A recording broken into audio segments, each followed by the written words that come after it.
பொது வேட்பாளர் என்பது உங்களுக்கு வைக்கப்பட்டிருக்கிற ஒரு பொறி.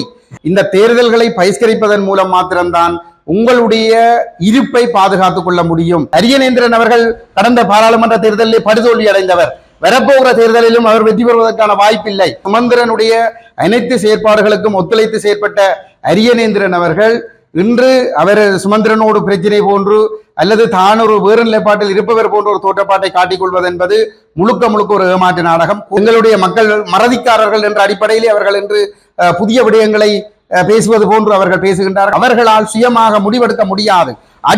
அடிமைகளால் ஒரு பொழுதும் சரியான முடிவுகளை எடுக்க முடியாது. பொது வேட்பாளர் என்பது ரணில் விக்ரமசிங்கவினுடைய மறுவடிவமாகவே நீங்கள் பார்க்க வேண்டும். சின்ன சேனலுக்கு எதா இருந்தாலும் அது கொஞ்சம் ஆதரவு கொடுங்க. உங்க பொண்ணான கையை கொண்டு அந்த பெல்லில் தட்டிடுங்க. அவங்களுக்கு சப்ஸ்கிரைபர் 5-10 ஏறுனா அவங்க மனசு சந்தோஷப்படும். அவங்க வீடியோவும் பாருங்க. ஒட்டியாட்சிக்குள் 13ஆம் திருத்தச் சட்டத்தை தமிழ் மக்களுடைய தலையிலே கட்டியடிக்கின்ற வகையிலே அதனை தீர்வாக ஏற்றுக்கொண்டு அதனை நோக்கியே தீவிரமாக செயல்பட்டு கொண்டிருந்தவர்கள் தான் இவர்கள் அனைவரும். கடந்த 2022ஆம் ஆண்டு தை மாதம் 18ஆம் தேதி இந்திய பிரதமர் மோடிக்கு எழுதப்பட்ட கடிதத்திலே இங்கிருக்கக்கூடிய கட்சிகளை சார்ந்தவர்கள் அனைவருமே 13ஆம் திருத்தச் சட்டத்தை தீர்வாக வலியுறுத்தி கடிதத்தை எழுதியிருந்தவர்கள். இவர்களுடைய முயற்சிகளுக்கு வலி சேர்க்கின்ற விதமாக சிவிலமைப்பு என்ற போர்வையிலும் ஆய்வாளர்கள் என்ற போர்வையிலும் செயல்பட்டவர்கள் தான் இந்த பொது கட்டமைப்பில் என்ற பெயரிலே வந்து இன்று இங்கே இதிலே இந்த கட்டமைப்புக்குள் இருக்கின்றவர்கள் அனைவருமே அவ்வாறானவர்களாகத்தான் இருக்கின்றார்கள். ஆகவே இந்த ஒற்றையாட்சி என்ற நிலைப்பாட்டை ஏற்றுக்கொண்டிருப்பவர்கள் 13ஆம் திருத்தச் சட்டத்தை தீர்வாக ஏற்றுக்கொண்டிருப்பவர்கள் கூடி நிறுத்தியிருக்கிற வேட்பாளர் அந்த ஒற்றையாட்சி என்ற நிலைப்பாட்டை தமிழர்கள் ஏற்றுக்கொண்டிருக்கிறார்கள் என்று எதிர்காலத்தில் இந்த சர்வதேச சமூகத்திற்கு காட்டி தமிழரசியலை ஒற்றையாட்சிக்குள் முடக்குகின்ற அந்த பயண பாதைக்கு வெளிச்சேர்ப்பதற்காகத்தான் இவர்களுடைய இந்த பொது வேட்பாளர் நாடகம் இங்கே அரங்கேற்றப்படுகின்றது. அதனை விட அரியநேந்திரன் அவர்கள் தொடர்பாகவும் ஒரு சில விடயங்களை நான் குறிப்பிட வேண்டும்.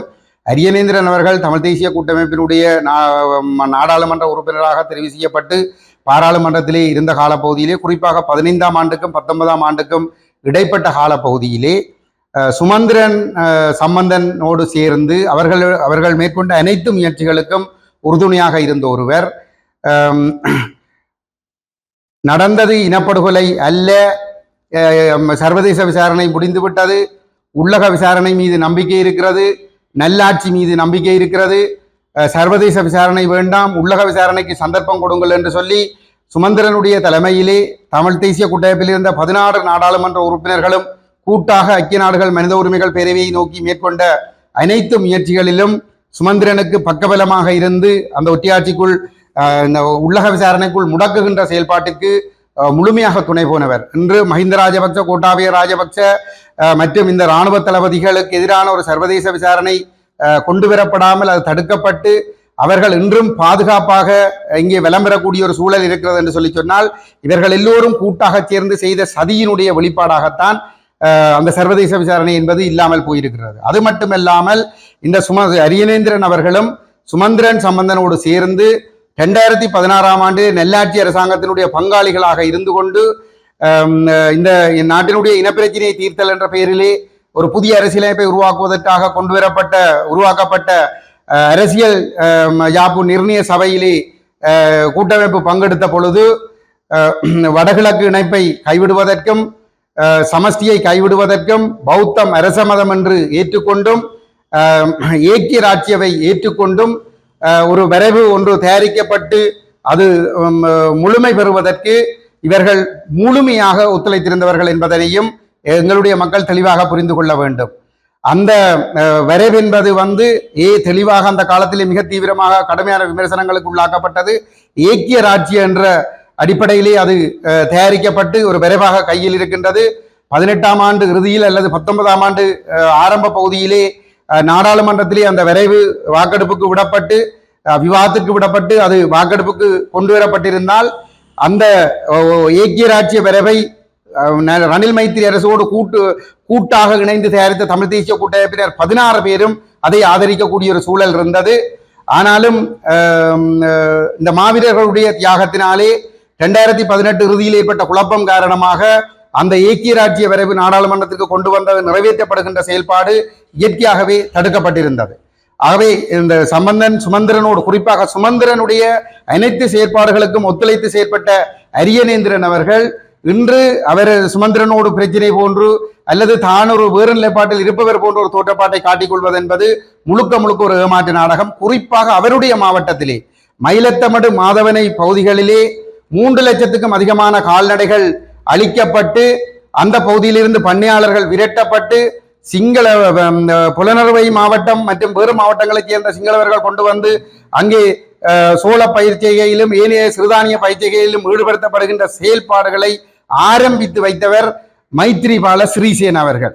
மைத்ரிபால சிறிசேனவும் ரணில் விக்ரமசிங்கவும் நல்லாட்சி என்ற பெயரில் இருந்து கொண்டிருந்த பொழுது கூட்டமைப்பு அவர்களுக்கு ஐநா மன்றங்களுக்கு சென்றும் உள்ளூரிலும் அவர்களோடு பங்காளிகளாக இருந்து ஆட்சியில் பங்கேற்றுக் கொண்டிருந்த பொழுதுதான் புலனறுவை மாவட்டத்துக்குள் இருக்கக்கூடிய மாதுரு ஓயாவினுடைய வலதுகரை அபிவிருத்தி திட்டத்தை ஆரம்பிக்கின்ற வேலை திட்டத்தை ரணில் மைத்ரி அரசு ஆரம்பித்திருந்தது. அதனுடைய முன்னாயத்த நடவடிக்கையாக அந்த வலதுகரை திட்டம் முன்னகருகின்ற பொழுது அந்த நீர்ப்பாசனம் செல்லக்கூடிய இடங்கள் அனைத்திலும் சிங்களவர்கள் குடியேற்றப்பட்டவர்களுடைய ஆதிக்கம் இருக்க வேண்டும் என்பதற்காக அரியேந்திரனுடைய சொந்த மாவட்டத்திலே 3 லட்சம் பண்ணையாளர்கள் அன்றன்றாடம் அந்த மாடுகளை மேய்த்து பால் கறந்து அதனை விற்று அதிலிருந்து வாழ்வாதாரத்தை பெற்றுக்கொண்டு வந்த அந்த 3 லட்சம் மாடுகளுடைய உரிமையாளர்களும் அது சார்ந்து வாழ்ந்தவர்களுடைய வாழ்க்கையில் மண்ணள்ளி போடப்பட்டவர்களுடைய பொருளாதாரம் அடித்து வீழ்த்தப்பட்டு அந்த மாடுகள் அழிக்கப்பட்டு அந்த மேய்ச்சல் தரைகள் கையகப்படுத்தப்பட்டது இந்த ரணில் மைத்திரியோடு இவர்கள் தேன் நிலவி கொண்டாடி கொண்டிருந்த பொழுதுதான். அந்த சந்தர்ப்பங்களிலே இவர்கள் வாய் திறந்து ஒரு நாள் கூட அதற்கு எதிராக எந்த ஒரு போராட்டங்களோ அல்ல தடுத்து நிறுத்துவதற்கு எந்த ஒரு அழுத்தங்களையோ கொடுத்தது கிடையாது.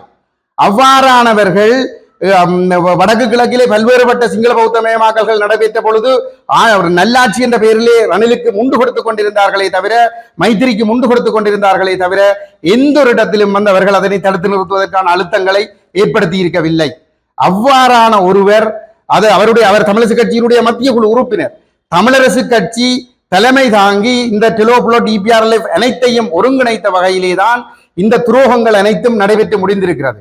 ஆகவே இவர்கள் அனைவரும் இன்று தங்களுக்குள் பிளவு போன்று காட்டிக்கொண்டாலும் நேரடி சுமந்திரனுக்கும் தங்களுக்கும் இடையிலே ஒரு முரண்பாடு போன்ற ஒரு நாடகத்தை அவர்கள் ஆடிக்கொண்டிருந்தாலும் சுமந்திரன் நேரடியாக பேரினவாத ஆட்சியாளர்களுக்கு வேட்பாளர்களுக்கு வாக்கு சேகரிக்கின்ற முயற்சியில் ஈடுபட்டுக் கொண்டிருக்கின்ற பொழுது இவர்கள் இங்கே தாங்கள் ஏதோ தேசியத்தை பாதுகாக்க போன்றவர்கள் போன்று ஒரு போலி தோற்றத்தை காட்டி இந்த தேர்தலிலே தமிழர்கள் பகிஷ்கரிப்பு என்ற ஒரு ஆயுதத்தை கையில் எடுத்து விடாதவாறு தமிழர்களுடைய அந்த பகிஷ்கரிப்பு அணுகுமுறையை தோற்கடிப்பதற்காக தமிழர்களை ஒரு இந்திய மேற்குக்கு வேண்டப்படுகின்ற ஒருவருக்கு எப்பொழுதும் வாக்கு போட வைக்கின்ற ஒரு இயந்திரங்களாக பயன்படுத்துவதற்காக இந்த அணுகுமுறையை கையில் எடுத்திருக்கிறார்கள். ஆகவே மக்கள் இவர்களுடைய இந்த ஏமாற்றுக்கு இந்த ஏமாற்று நாடகங்களுக்குள் சிக்கப்பட்டு விடக்கூடாது.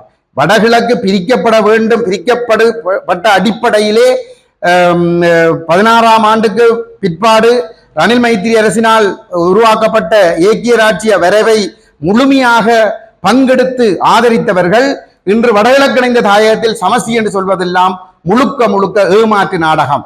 அது அவர்கள் எங்களுடைய மக்கள் மறதிக்காரர்கள் என்ற அடிப்படையிலே அவர்கள் என்று புதிய விடயங்களை பேசுவது போன்று அவர்கள் பேசுகின்றார்கள். ஆகவே மக்கள் இதற்குள் அகப்பட்டு ஏமாந்து விடக்கூடாது. நாங்கள் பொறுப்புணர்வோடு சொல்கிறோம். அம்பாறை மாவட்டத்தில் இருந்து யாழ்ப்பாணம் மன்னார் வரைக்கும் எங்களுடைய மக்களுடைய தேசத்தின் இருப்புக்காக எங்கள் மக்களுடைய ஒடுக்குமுறைகளுக்கு எதிராக கஜேந்திரகுமார் பொன்னம்பலம் தலைமையிலான எங்களுடைய அணி மட்டும்தான் கடந்த 4 ஆண்டுகளாக குறிப்பாக பாராளுமன்றத்துக்கு நாங்கள் தெரிவு செய்யப்பட்ட பின்னரும் தொடர்ந்து நாங்கள் போராடுகிறோம். அந்த போராட்டங்கள் எங்களுடைய பாராளுமன்றத்துக்குள் நாங்கள் மேற்கொண்ட முயற்சிகள் இவற்றில் அனுபவத்தின் அடிப்படையிலே நாங்கள் சொல்கிறோம். இந்த தேர்தல்களை பகிஷ்கரிப்பதன் மூலம் மாத்திரம்தான் உங்களுடைய இருப்பை பாதுகாத்துக் கொள்ள முடியும், உங்களுடைய சொத்துடைமைகளை பாதுகாத்துக் கொள்ள முடியும். நீங்கள் செய்கின்ற வியாபார நடவடிக்கைகளாக இருக்கலாம், அல்லது கடல் தொழிற்சார் நடவடிக்கைகளாக இருக்கலாம், அல்லது வேறு எந்த சேவைத்துறை சார்ந்த நடவடிக்கைகளாக இருக்கலாம். அது தமிழர்களுடைய கைகளில் நிரந்தரமாக இருப்பதும் அது பாதுகாக்கப்படுவது என்பதும் இந்த பகிஷ்கரிப்பின் ஊடாக மாத்திரம்தான் ஒரு நெருக்கடி சூழலை ஏற்படுத்தி நாங்கள் அதை பாதுகாத்துக் கொள்வதற்கான ஒரு பேரம்பேசல் சூழலை நாங்கள் ஏற்படுத்திக் கொள்ள முடியும்.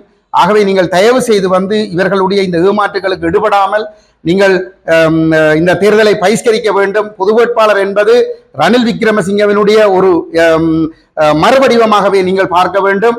இந்த பொது வேட்பாளர்களை இவர்கள் நிறுத்துவதன் மூலமாக தமிழர்கள் அவர்களுக்கு வாக்களிக்கின்றார்கள் என்கின்ற ஒரு நிலைமை ஏற்படுத்தப்படுவதாக இருந்தால் தேர்தல் நடைபெறுவது பற்றி முடிவுகள் வெளிவருவதற்கு முன்னதாகவே இலங்கை அரசு ஒரு விடயத்திலே வெற்றி பெறும். இலங்கையர்கள் என்கின்ற அடையாளத்தை தமிழர்கள் நிராகரிக்கவில்லை என்பதிலே இலங்கை அரசு வெற்றி பெறும். அதற்கு பிற்பாடு யார் வேட்பாளர் என்பது இரண்டாவது பிரச்சனை, அதில் வெற்றி பெறுபவர் யார் என்பது இரண்டாவது பிரச்சனை. ஆனால் தமிழர்கள் பொது வேட்பாளர் என்ற பெயரிலே பொது வேட்பாளருக்கு வாக்களிப்பார்களாக இருந்தால் அது சிங்கள பேர் இந்த ஜனாதிபதி தேர்தல் முடிவடைந்து தேர்தல் முடிவுகள் வெளிவருவதற்கு முன்னதாக சிங்கள பேரினவாதத்திற்கு ஈட்டுக் கொடுக்கப்படுகின்ற பெருவெற்றியாக இருக்கும். ஆகவே இதை எல்லோரும் புரிந்து கொண்டு கடந்த 15 வருடங்களாக 13ஆம் திருத்தச் சட்டத்துக்குள் இந்த தமிழ் அரசியலை முடக்குவதற்கு இவர்கள் மேற்கொண்ட துரோகங்களை நீங்கள் சரியாக புரிந்து கொண்டு முடிவுகளை எடுக்க வேண்டும். 50,000 மாவீரர்களை நாங்கள் விலை கொடுத்திருக்கிறோம். 1.5 லட்சத்துக்கும் மேற்பட்ட மக்களை இறுதிப் போரில் மாத்திரம் நாங்கள் விலை கொடுத்திருக்கிறோம். 10,000 கோடி பெறுமதியான சொத்துரிமைகளை நாங்கள் விலை கொடுத்திருக்கிறோம். இவ்வளவத்தையும் இழந்த பிற்பாடு தமிழர்கள் இனியும் கொள்கைக்காக உறுதியாக ஒற்றுமையாக பேரம் பேசி ஒரு சக்தியாக எழுந்துவிடக் கூடாது என்பதற்காக போரில் தோற்கடிக்கப்பட்ட தமிழர்களை ஜனநாயக ரீதியாகவும் தோற்கடிப்பதற்காக இந்த சதி நடைபெறுகிறது. இன்று ஒருவரோடு உரையாடுகின்ற பொழுது இந்த பொது வேட்பாளர் குழுவைச் சேர்ந்த ஒருவரோடு உரையாடுகிற பொழுது அவர் சொன்னார் என்னவென்று சொன்னால், தன்னை பொறுத்தவரையிலே இன்று இளைஞர்கள் எல்லோரும் இந்த தேர்தல் அரசியலில் இருந்து விலகி சென்று விட்டார்கள். அவர்கள் எல்லோரும் வேறு வேறு கட்சிகளுக்கு பின்னால் சென்று விட்டார்கள். ஆகவே நாங்கள் எல்லோரையும் முதலிலே தமிழ் தேசியம் என்ற இதுக்குள் வாக்களிக்கின்ற ஒரு ஒழுங்குமுறைக்குள் கொண்டு வரப்பட வேண்டும். அதன் மூலமாகத்தான் எதிர்காலத்திலே முன் செல்ல முடியும் என்று சொல்லுவாங்க. இது அவர் முழங்காலுக்கும் மொட்டந்தரைக்கு முடிச்சு போடுகின்ற வகையிலே அவருடைய கருத்து இருக்கின்றது.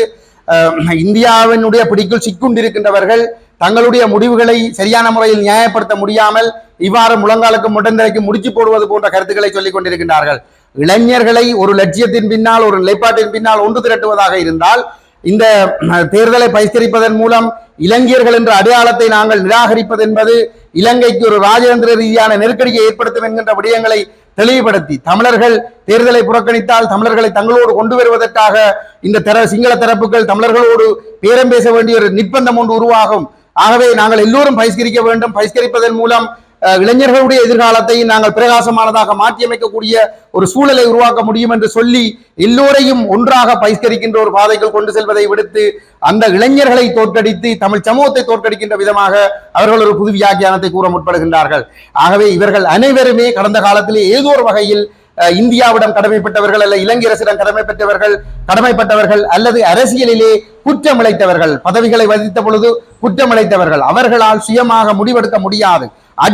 அடிமைகளால் ஒரு பொழுதும் சரியான முடிவுகளை எடுக்க முடியாது. தேர்தலிலே தோல்வி அரியநேந்திரன் அவர்கள் கடந்த பாராளுமன்ற தேர்தலிலே படுதோல்வி அடைந்தவர். வரப்போகிற தேர்தலிலும் அவர் வெற்றி பெறுவதற்கான வாய்ப்பில்லை. ஆகவே அவர்கள் தங்களுடைய அந்த தேர்தல் அரசியலில் வாக்கு வங்கிகளை மீள நிலைநிறுத்திக் கொள்வதற்காக இந்த அணுகுமுறையை கையாளுகின்றார்கள். அதுபோன்று விக்னேஸ்வரன் 4 ஆண்டுகள் பாராளுமன்றத்திற்கு சென்று மக்கள் மத்தியிலே மிக மோசமாக விமர்சிக்கப்படுகின்ற ஒருவராக அவர் இன்று மாறி இருக்கின்றார். அதே போன்று சித்தார்த்தனாக இருக்கலாம், செல்வமடைக்கலானாக இருக்கலாம், அவர்களுடைய எதிர்கால வெற்றி என்பது கேள்விக்குறியாக இருக்கிறது.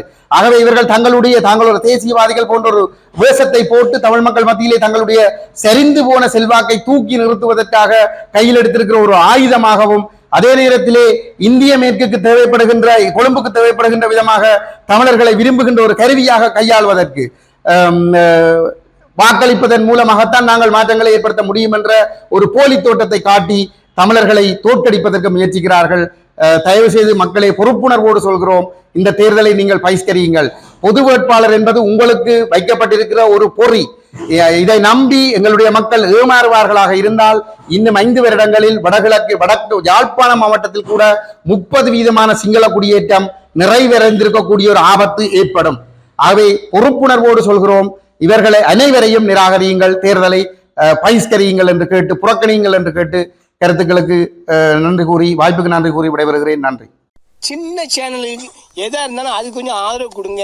உங்க பொண்ணான கையை கொண்டு அந்த பெல்லில் தட்டிடுங்க. அவங்களுக்கு சப்ஸ்கிரைபர் 5-10 ஏறுனா அவங்க மனசு சந்தோஷப்படும். அவங்க வீடியோவும் பாருங்க.